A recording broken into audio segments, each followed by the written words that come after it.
So how do you avoid those crash diet pitfalls? You've been queuing up at our booth to find out. So I put myself on a diet which is no bread, no potatoes, no cakes and no biscuits. So we're talking about low carbs here.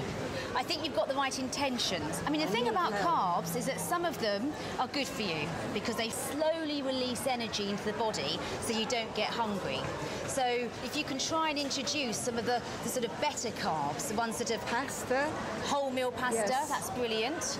Rice is good, wholemeal bread, because that way you're going to be releasing energy slowly throughout your body, so your weight's not going to yo-yo and your sugar levels aren't going to go sort of up and down all the time. And that, I think, would be far more sort of maintainable in the future. Yes. Angelica's had some good news from her doctor. Although she's gained some weight on the cabbage soup plan, it's just £3, nowhere near as much as she feared. My doctor did weigh me, half put £3 on. Now, he told me off for going on different kind of scales because, to be fair, it wasn't just that time that I've been on scales. Since going on the scales in my house, I've been on like 5 sets of scales. Doctor knows best. Mixing and matching your scales is a surefire route to weight loss confusion. And if you're experiencing inexplicable weight gain despite your best efforts, don't panic yet. Your weight can fluctuate by up to £5 during the day. It's always best to weigh yourself first thing in the morning before you've eaten. Now bear in mind, not only the food you eat will make you put on weight, but also the liquids you consume. A pint of water weighs £1. And there's certainly plenty passing through Angelica's system. Because it's a cabbage soup, when I'm drinking the fluids, I pass wind, wee, and do a number 2 more than what I've ever done before. Do you know, it's going to sound wrong, this. It's better than sex sometimes when you go to the toilet, isn't it? If you're holding it in for a minute or so, it's better, isn't it, to have it out? In Manchester, Nicola's stuck at the Cambridge plan for 6 weeks, and her dedication's paying off. She can finally slip into her beloved football jacket. When I very first started this, it was always the first thing I wanted. First thing, get the jacket to zip up. Nicola's dropping in on Glossop Ladies Football Club's practice to show the girls. And though she's still far from being match fit, her teammates can already see the difference. Hello. Great, Nick. Thanks. Looking really well. Thank you. She's, you know, very enthusiastic about playing football. She's a big part of the atmosphere, and with her not being here for quite a long time, then obviously it makes a difference her coming back. You can tell by the look of her that she's a lot fitter and she's lost a lot of weight, zipping her jacket up, and she's probably going to be in the same size shirt as everybody else, to be fair. But yeah, everyone's buzzing that she's back. Nicola's made a massive step in the right direction, but she's still nowhere near her size 12 goal. She needs to get a bit of fitness up, but once she's lost the weight, she should do that. Next on the menu, more of your crazy crash diet confessions. I'm on the enchilada diet, made up by myself. And the toughest 24 hours in every dieter's calendar. It's like the Last Supper. Christmas Day. I'm not sure it was worth the bloatedness. Merry Christmas.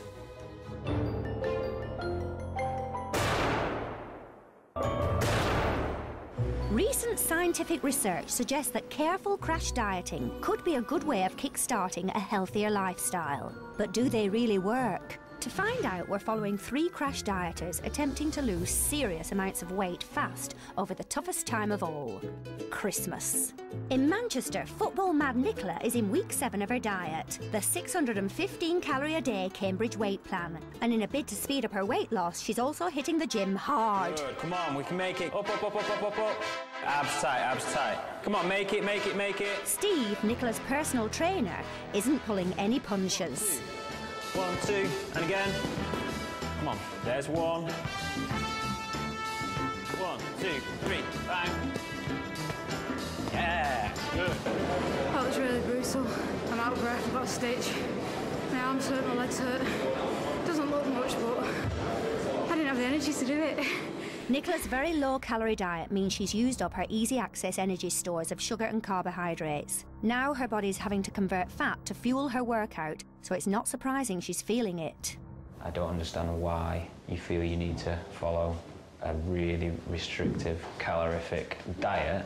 The ideal was to lose the weight and to get my fitness at the same time. But at what cost to your health? At this weight as I am now, the health risks associated with it is far outweigh the side effects of a diet like the Cambridge diet, which is kind of how I'm looking at it.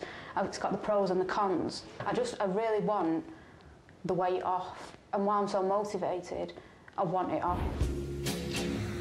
In Merseyside, cabbage soup dieter Angelica is Christmas shopping, but there's only one thing on her mind.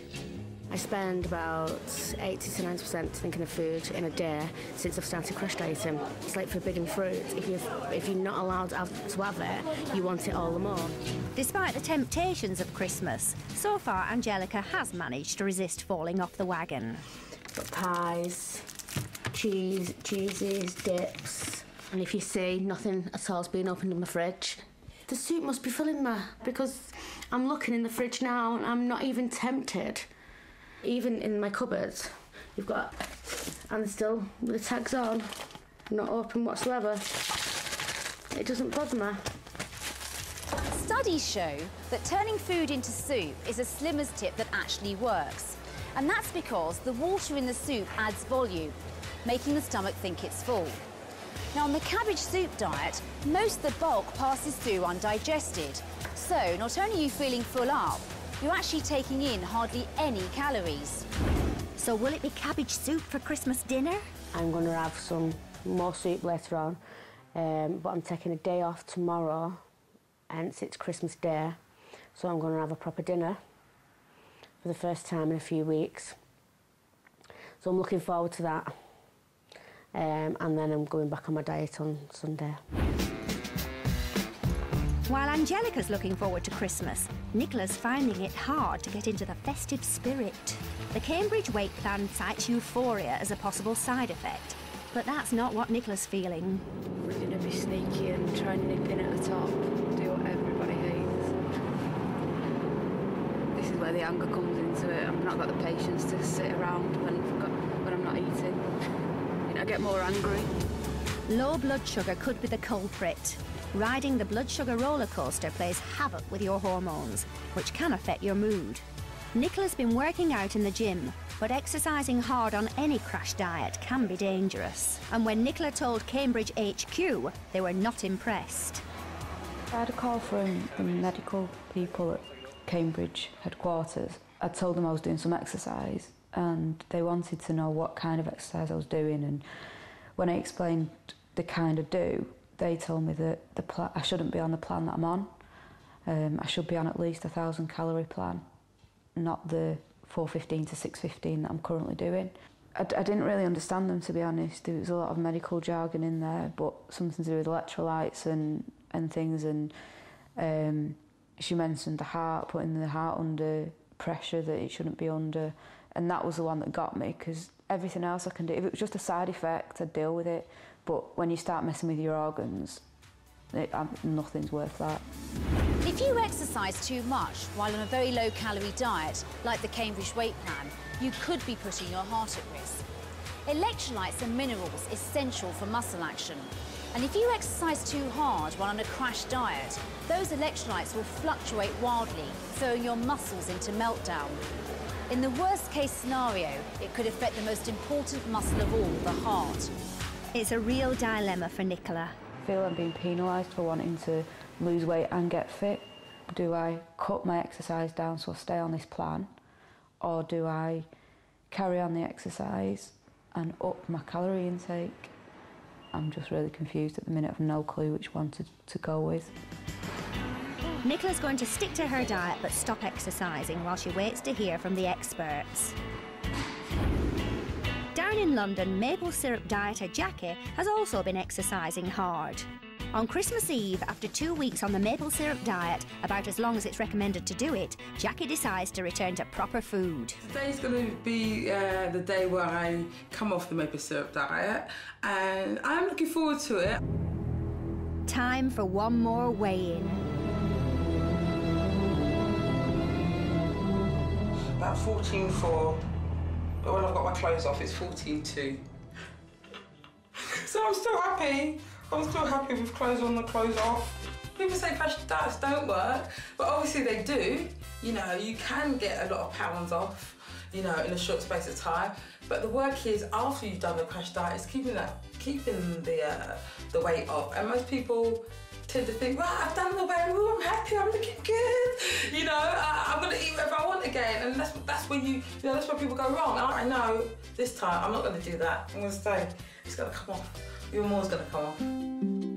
Jack is delighted that her willpower has delivered results. Although her diet's unorthodox, like many crash diets, it does recommend a slow easing off period, crucial to avoid rapid weight gain and unpleasant side effects. You're supposed to come off the maple syrup diet slowly and not eat any solid food for the first 2 days. This is because your body can't cope with solid food straight away. When you're switching from the maple syrup diet to a normal diet, you'll get constipation and nausea as your body struggles to cope digesting ordinary food.